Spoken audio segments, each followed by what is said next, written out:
Pozdravljeni v podkastu Portal v vesolje. Podkastu za vse, ki vesolje namesto z očmi raje raziskujete z ušesi. Pozdravljeni. Danes začenjamo z asteroidi in kraterji. Znanstveniki so odkrili kar 2 kraterja. Najstarejši znan krater naj bi se nahajal v Avstraliji, drugi, veliko mlajši, pa se skriva pod Severnim morjem. Nova opazovanja so razkrila, da bi plovilo japonske vesoljske agencije Hayabusa 2 lahko imelo težave pri obisku malega asteroida KY-26. Znanstvenike je presenetil ponavljajoč izbruh sevanja gama, pred kratkim pa smo presegli mejo 6000 znanih eksoplanetov. Gremo.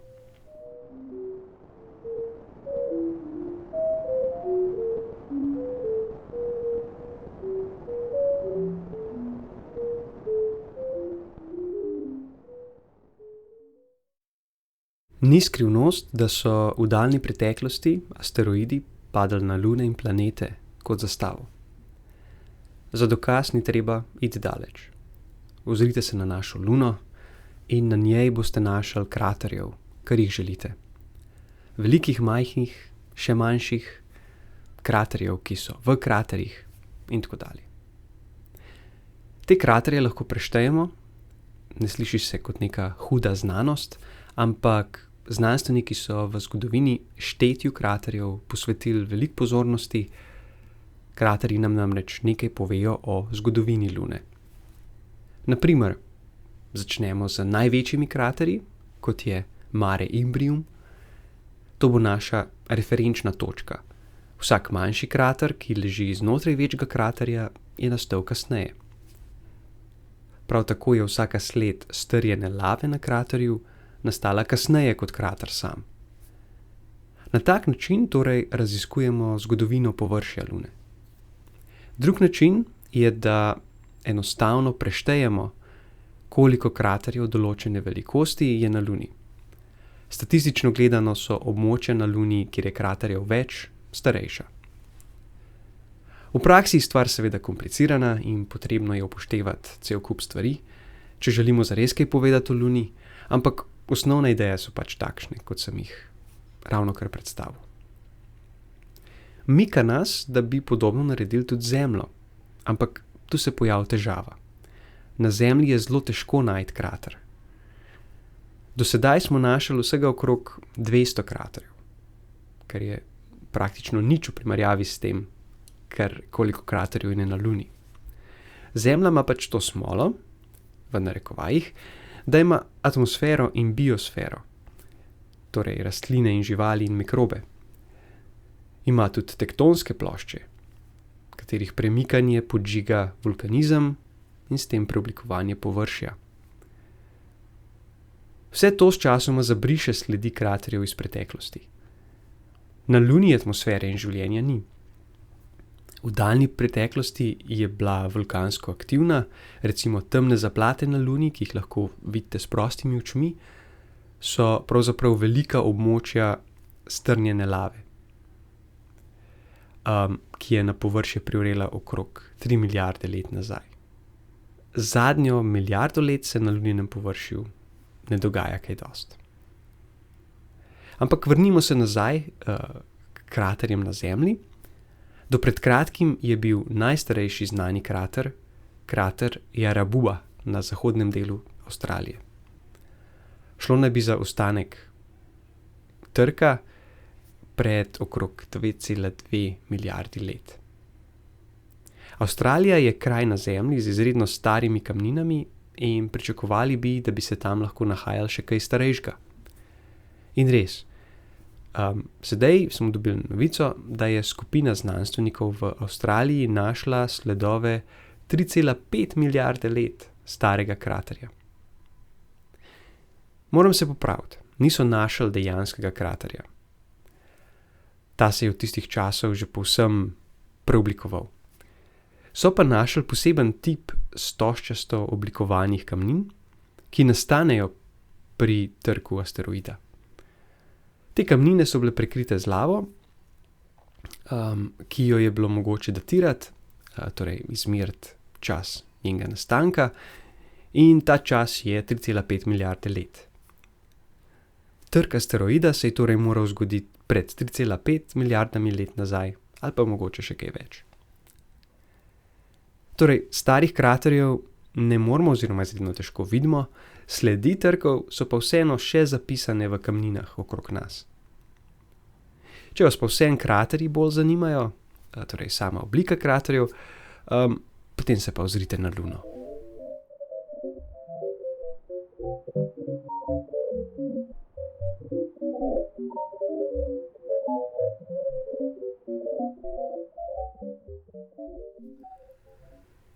Ostajamo pri kraterjih na Zemlji. Raziskovalci so namreč bolj ali manj potrdili obstoj podmorskega kraterja. Krater Silver Pit, v prostem prevodu srebrna kotanja, leži pod Severnim morjem na vzhodni obali Združenega kraljestva. V premeru meri okrog 3 kilometre in je zakopan pod 700 metri usedlin. Že nekaj časa buri duhove med raziskovalci. En tabor trdi, da gre za krater, torej da gre za posledico trka asteroida, drug tabor izvor pojasnjuje z geološkimi pojavi, torej z vulkanizmom ali pa pogrezanjem. Podatke na taki globini je seveda težko dobiti in podatki, ki so bili na voljo do sedaj, so bili premalo natančni, da bi lahko ovrgli ali pa potrdili eno ali drugo hipotezo o nastanku. A leta 2022 je podjetje Northern Endurance Partnership v okviru svojega programa zelo natančno presondiralo prav to območje, kjer se nahaja krater. Raziskovalci so uspeli dobiti te podatke, na katerih so se pokazale nekatere strukture, ki jih običajno povezujemo s kraterji.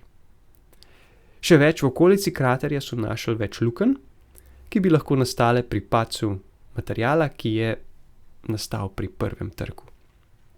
Zdaj, to še ni zadosten dokaz, ampak raziskovalci imajo še enega asa v rokavu. Pridobili so tudi vzorce vrtin, ki jih je družba British Gas na tem območju izvrtala v 80 letih. Vzorci so pokazali, da je krater, če gre res za krater, nastal okrog 45 milijonov let nazaj. Obenem so v vzorcih našli 2 zrnci, v katerih je mogoče prepoznati posledice močnih sil, ki nastanejo pri trku asteroidov.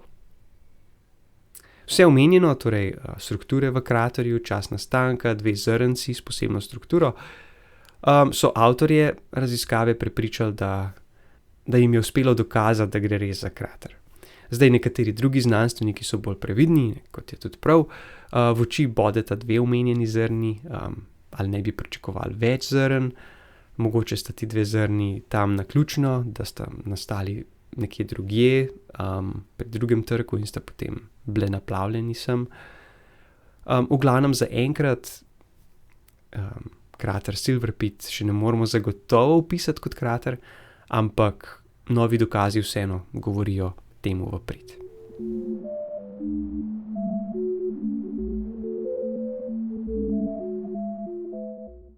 Mogoče se spomnite japonskega vesoljskega plovila Hayabusa 2.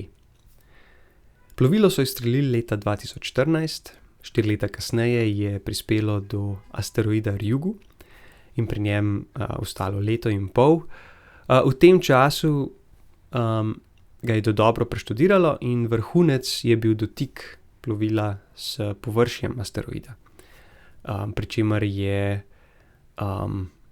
to plovilo nabralo nekaj materiala s površja. No, nato je Hayabusa 2 zapustila asteroid, se vrnila do Zemlje in kapsulo z vzorcem asteroida poslala na Zemljo. Hayabuso 2 bi mirno lahko poslali v pokoj, ampak ker plovilo še ni kazalo znakov utrujenosti, so se znanstveniki odločili, da bodo izkoristili priložnost, da imajo pač v vesolju neko zelo dobro plovilo in so se odločili, da bodo to plovilo poslali proti naslednji tarči. Naslednje leto naj bi si plovilo ogledalo asteroid Torifune, in če bo šlo vse po maslu, bodo iz nje stisnili še nekaj več in jo poslali do še enega asteroida, tokrat zares zadnjega, in to je asteroid KY26. In o tem zadnjem asteroidu bom zdaj povedal nekaj več.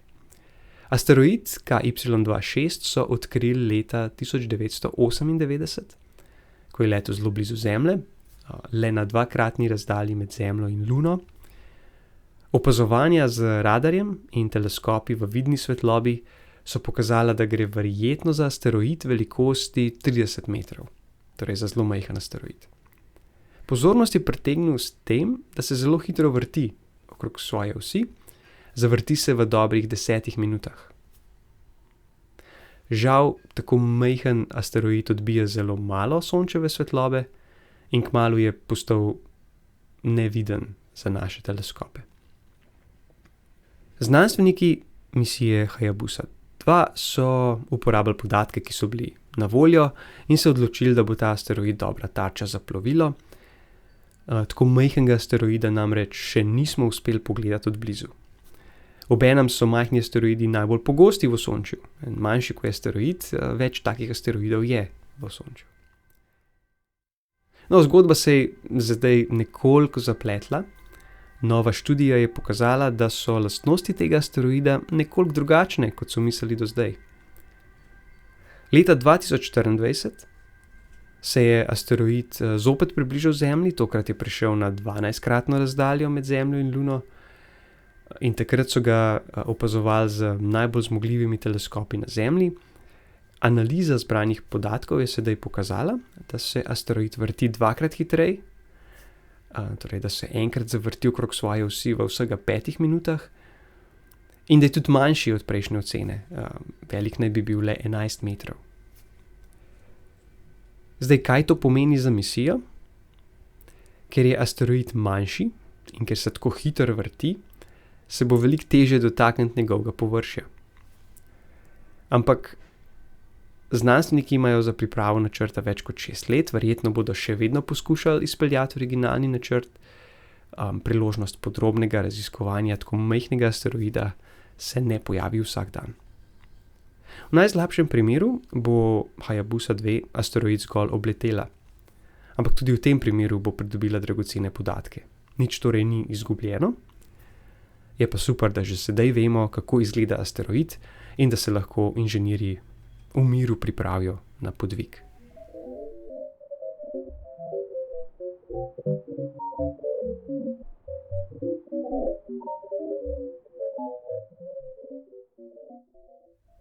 V prejšnji epizodi sva z Andrejo Gomboc omenila tudi izbruhe sevanja gama, takrat kot stranskega igralca v povezavi s hitrimi rentgenskimi tranzienti. Danes spet ne morem, da jih ne bi omenil. A tokrat imajo izbruhi sevanja gama glavno vlogo.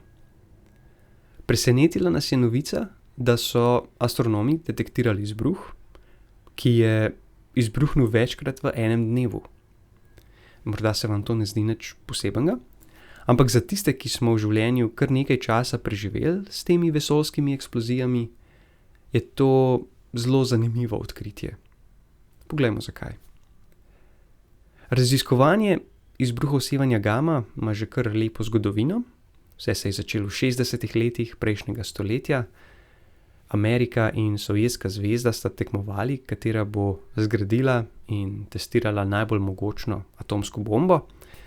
Povsem noro, če gledamo z današnjega zornega kota, in ne bom šel v podrobno zgodovino te norišnice.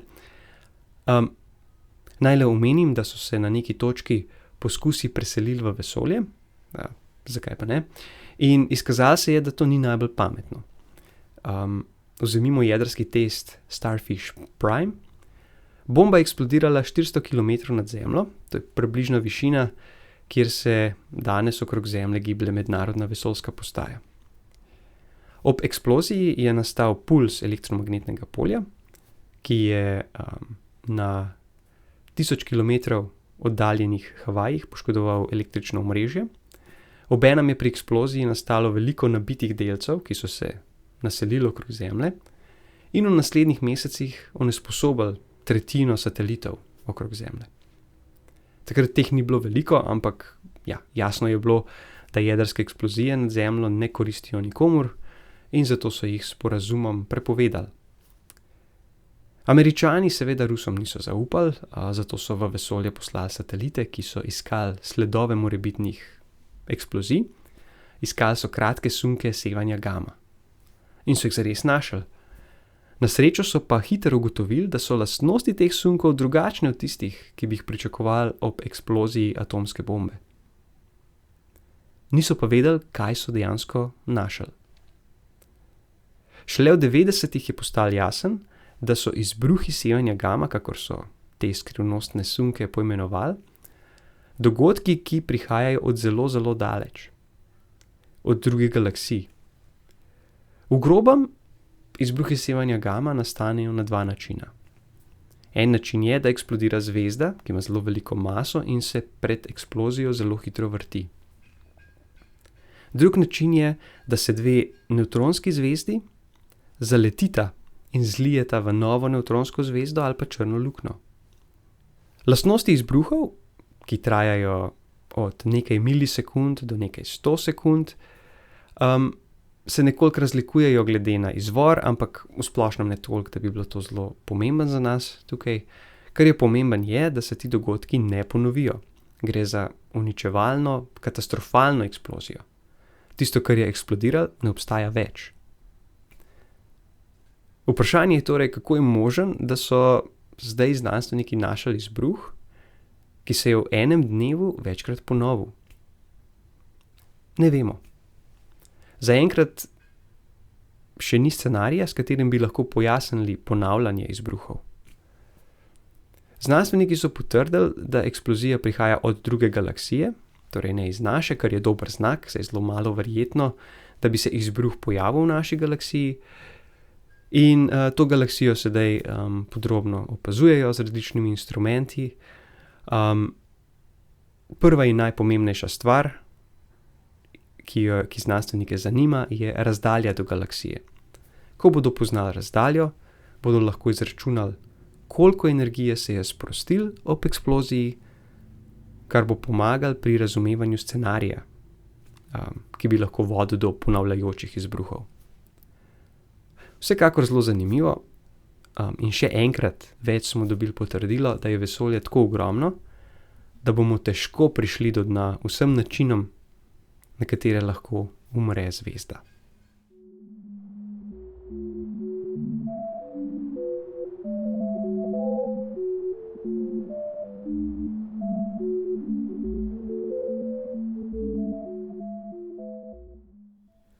Ameriška vesoljska agencija NASA je oznanila, da uradno poznamo 6000 eksoplanetov. Veliko se je spremenilo od leta 1992, ko smo našli prvi eksoplanet, torej planet okrog zvezde, ki ni Sonce. Kako hitro napredujemo pri iskanju novih eksoplanetov, pove dejstvo, da smo pred 3 leti poznali 5000 eksoplanetov.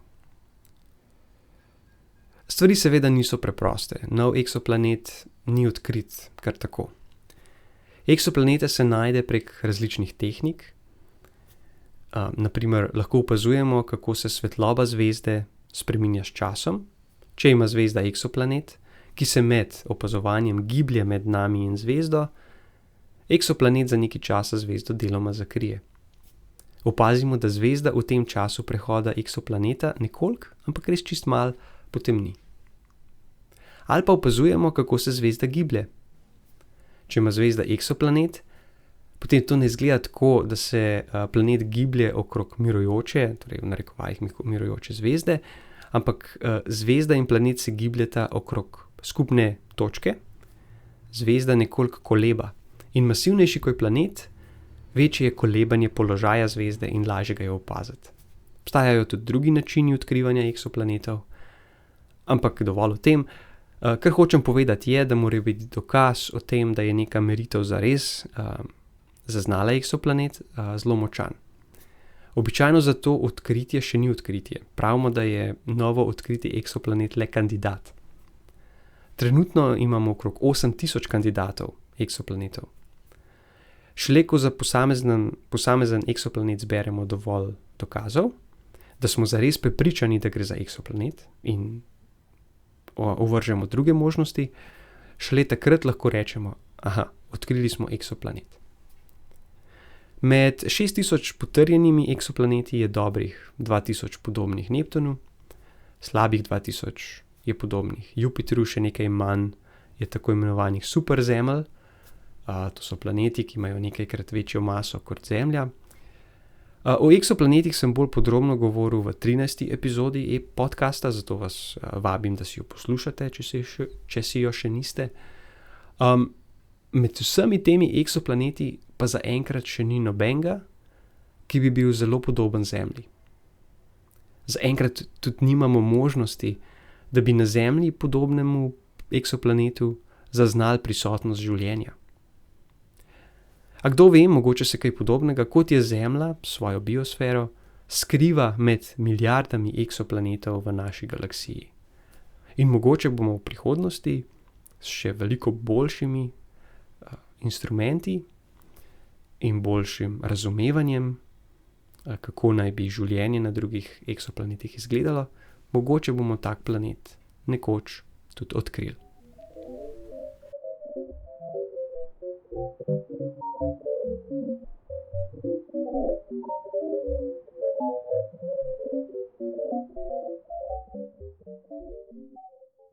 To je bila 21. epizoda podcasta Portal v vesolje.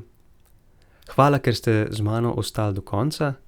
Če imate kakšne komentarje o vsebini podcasta ali pa na splošno misli o vesolju, jih delite z nami prek družbenih omrežij. Lahko mi tudi pišete na naš naslov portalvvesolje@gmail.com. Naslednja epizoda bo na sporedu čez 3 tedne. Do takrat pa vam želim veliko jasnih noči.